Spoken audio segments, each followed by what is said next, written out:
Hello guys, welcome to another video. दोस्तों, आज मैं एक और स्टोरी को ट्रांसलेट करने जा रहा हूं और हमेशा की तरह मैं इसे हिंदी में ट्रांसलेट करूंगा।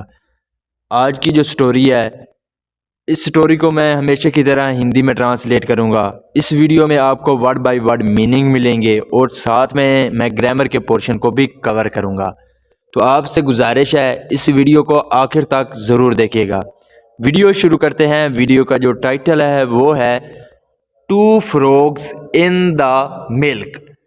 फ्रॉग कहते हैं मेंढक को, लेकिन ये एक से ज़्यादा है। फ्रॉग्स यानी कि दो मेंढक इन द मिल्क, दूध में। तो दूध में दो मेंढक, ये था हमारा टाइटल। इसको मज़ीद पढ़ते हैं। Once there were two frogs. Once का सेंस होता है एक दफ़ा या एक बार। देयर वर टू फ्रॉग्स, यहाँ पे वर के साथ जब एडजेक्टिव या नोन को लेकर बनाया जाता है वाक्य, तो वो सिंपल पास्ट का वाक्य कहलाता है। तो यहाँ पे जो देयर है ये शुरू में है, तो इसका कोई मतलब नहीं है। Once there were two frog यानी कि एक बार दो मेंढक थे।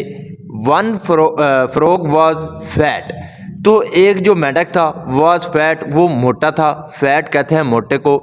And the other was Sikni, और जो दूसरा था वो क्या था? सिकनी, यानी कि दुबला पतला था। तो इसका क्या मतलब हुआ? One frog was fat and the other was skinny. एक जो मेंढक था वो मोटा था और दूसरा दुबला पतला था। वन डे, एक दिन, while searching for food they fail into a pot of milk. While का सेंस होता है दौरान, तो सर्च फॉर का मतलब होता है तलाश करना। फूड कहते हैं खाने को, तो इसका क्या मतलब हुआ? वन डे, एक दिन, वाइल सर्चिंग फॉर फूड, खाना तलाश करने के दौरान, दे फेल, फॉल की सेकंड फॉर्म है फेल, जिसका मतलब होता है गिरना। तो वो गिर गए into a pot of milk. Pot कहते हैं बर्तन को, तो जो दूध का बर्तन था उसमें गिर गए। They couldn't get out as the sides were too slippery, so they were just swimming. They could not get out. Could not का यूज तब किया जाता है जब आखिर पर आए, सका है, सकी है, पाया है, पाई, तो वहां पे कुडंट का यूज किया जाता है। तो दे couldn't get out. Get out का मतलब होता है बाहर निकलना, तो वो बाहर नहीं निकल सके या नहीं निकल पाए। एज द साइड, जैसे कि जो किनारे थे, वर टू स्लिपरी, तो वो स्लिपरी थे। स्लिपरी का मतलब होता है फिसलन भरे, तो वो फिसलन भरे थे। सो इसलिए दे वर जस्ट स्विमिंग, तो वो सिर्फ तैर रहे थे। स्विम का मतलब होता है तैरना। यहाँ पे वर्ब के साथ वर्ब की फोर्थ फॉर्म है। जब वर या वाज के साथ वर्ब की फोर्थ फॉर्म का यूज किया जाता है तो वो पास्ट कंटिन्यूअस टेंस का वाक्य कहलाता है। तो वो क्या कर रहे थे? तैर रहे थे। The fat frog said to the skinny frog, brother frog, there is no use paddling any longer.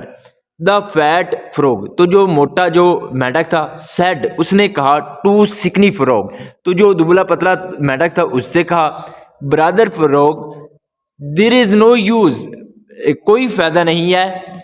Paddling, paddling का मतलब होता है पैर मारना, तो पैर मारने का कोई फायदा नहीं है। एनी लॉन्गर यानी कि मजीद, तो मजीद जो है पैर मारने का कोई फायदा नहीं है, ऐसा जो है मोटे मेंढक ने पतले मेंढक से कहा। We are just going to drown. We are just going to drown, drown का मतलब होता है डूबना, तो हम डूबने जा रहे हैं। सो इसलिए we might as well give up. Give up का मतलब होता है हार मान जाना, तो हमें हार मान जानी चाहिए। द सिकनी फ्रॉग रिप्लाइड, तो जो सिकनी फ्रॉग था, जो दुबला पतला जो मेंढक था, उसने जवाब दिया, रिप्लाइड, होल्ड ऑन, रुको, कीप पैडलिंग, कीप पैडलिंग यानी कि पैर मारते रहो। somebody will surely get us out। somebody यानी कि कोई ना कोई, will surely get us out, कोई ना कोई हमें जरूर बाहर निकालेगा। and they continued paddling for hours। they continued, उन्होंने जारी रखा, पैडलिंग यानी कि पैर मारना, फॉर आवर, घंटों तक, तो उन्होंने घंटों तक पैर मारना जारी रखा। कंटिन्यूड का मतलब होता है जारी रखना।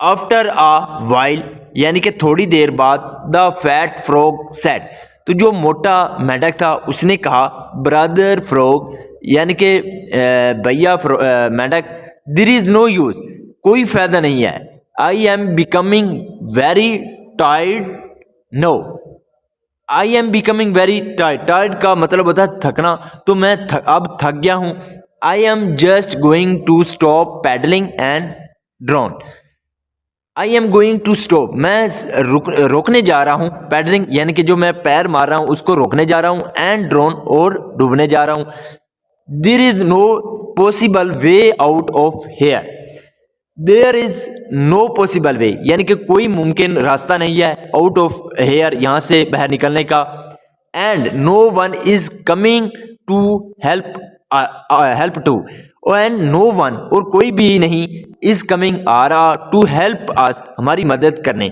यानी कि अब कोई भी हमारी मदद करने के लिए नहीं आ रहा, बट लेकिन द सिकनी फ्रॉग सेड, लेकिन जो दुबला पतला जो मेंढक था उसने कहा कीप ट्राइंग यानी कि कोशिश जारी रखो, कीप पैडलिंग पैर मारते रहो, समथिंग वेल हैपन यानी कि कुछ जरूर होगा, सम हैपन का मतलब होता है होना, यानी कि कुछ जरूर होगा, कीप पैडलिंग पैर मारते रहो, another couple of hours past, यानी कि कुछ और घंटे जो है पास्ट वे यानी कि वो गुजर गए, द फैट फ्रॉग सेड, तो जो मोटा मेंढक था उसने कहा I can't go on any longer, go on का मतलब होता है जारी रखना, तो मैं जारी नहीं रख सकता, एनी लॉन्गर यानी कि मैं मजीद जारी नहीं रख सकता, there is no sense in doing it because we are going to drown anyway, there is no sense यानी कि कोई फायदा नहीं है, इन डूइंग इट इसको करने में, बिकॉज क्योंकि we are going to drown anyway, हम बहरहाल हम डूबने जा रहे हैं यानी कि इसका कोई फायदा नहीं है, व्हाट्स द यूज क्या फायदा है, and the fat frog stop, और जो मोटा मेंढक था उसने क्या कर दिया स्टॉप, वो रुक गया, he gave up, give up का मतलब होता है हिम्मत हार जाना, लेकिन यहाँ पे सेकंड फॉर्म है गेव अप, तो उसने हिम्मत हार दी, एंड ड्रोन और डूब गया, इन द मिल्क दूध में, बट लेकिन the skinny frog kept on paddling, लेकिन जो सिकनी यानी कि जो दुबला पतला जो मेंढक था केप्ट ऑन पैडलिंग, उसने पैर मारते रहना जारी रखा, यानी कि वो पैर मारता रहा, 10 minutes later 10 मिनट बाद the skinny frog felt something solid beneath his feet, the skinny frog, तो जो वो दुबला पतला जो मेंढक था फेल्ट, फील की सेकंड फॉर्म है फेल्ट, उसने महसूस किया, समथिंग सॉलिड, सॉलिड का मतलब होता है ठोस, तो उसने कुछ ठोस महसूस किया, बीनीथ हिज फीट यानी कि अपने पाँव नीचे, बीनीथ का मतलब होता है नीचे, तो इसका क्या मतलब हुआ, 10 minutes later 10 मिनट बाद the skinny frog felt something solid beneath his feet, तो जो दुबला पतला मेंढक था उसने अपने पाँव के नीचे कुछ ठोस यानी कि महसूस किया, he had churned the milk into butter, churn का मतलब होता है मदना या बदल देना, तो यहाँ पे हैड के साथ वर्ब की थर्ड फॉर्म है, जब हैड के साथ वर्ब की थर्ड फॉर्म लगती है तो वो पास्ट परफेक्ट टेंस का वाक्य माना जाता है, he had churn the milk, उसने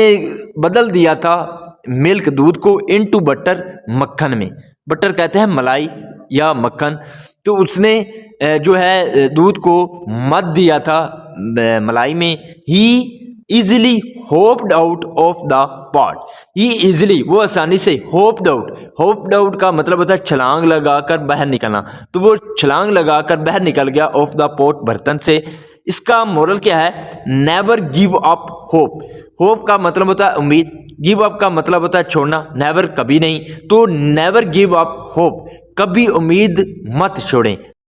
so this is the video guys, अगर आपको पसंद आई हो तो इस वीडियो को लाइक कर दें, चैनल को सब्सक्राइब कर दें ताकि इसी तरह की आने वाली वीडियो आप तक पहुंचती रहे। Have a nice day, good bye.